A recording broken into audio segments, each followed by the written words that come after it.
Neal, it's been another week out on the training pitch. How has it been, and have the lads responded?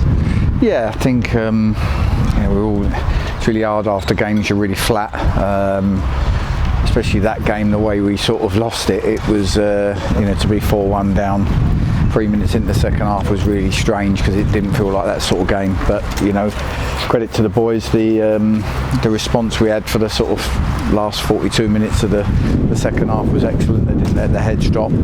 But you can't brush these things under the carpet. You have to sort of look and analyse if you're ever going to look at it and learn from it. So we did that. We don't do a blame culture, but we went through why we found ourselves 4-1 down, what the sloppy parts were, what the basics that we didn't do right were, and just try and iron out, make sure it doesn't happen again.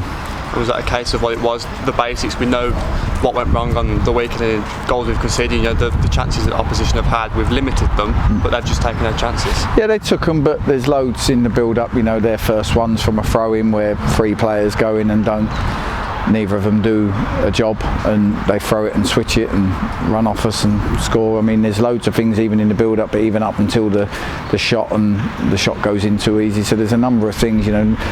Quite often it's not just one mistake. It's 1, 2, 3 things wrong, and you could all help each other out and stop it.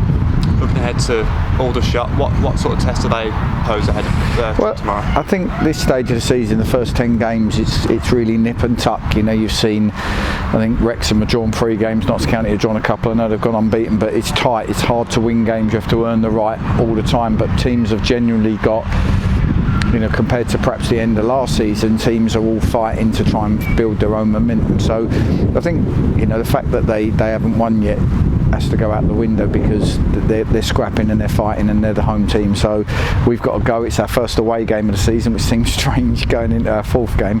It's our first away game of the season, but we need to go and make sure that, learning from last season, where perhaps at times we could have been a bit soft on the road, we need to spin that on its head and make sure that we put in a performance that will more often than not get us our rewards away from home. Is this part of the season now where it really gets going? You look at Saturday, then Tuesday and Saturday again. The first 3 weeks we've had a full week of training in between, but now the National League really gets going. Yeah, we've got 5 games because of the rearranged over game. We've got 5 games now in the next 2 weeks, so it's a good time for us to build a bit of momentum, and obviously we need to start that on Saturday. Just finally, the walking wounded from the injury treatment table, how's that looking? Not too bad. Like we said, we had a behind closed doors game Monday. We got minutes into Lois Maynard and Bawley.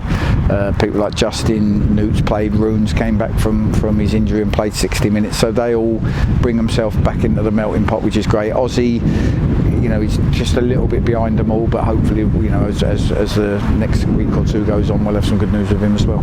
Just to find one on Brian Boot. Booty, yeah. Listen, Booty's been.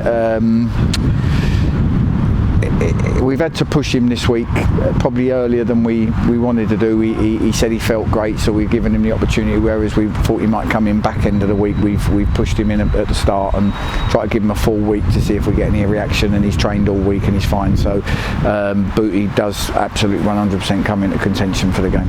Okay, cheers now. Thank you.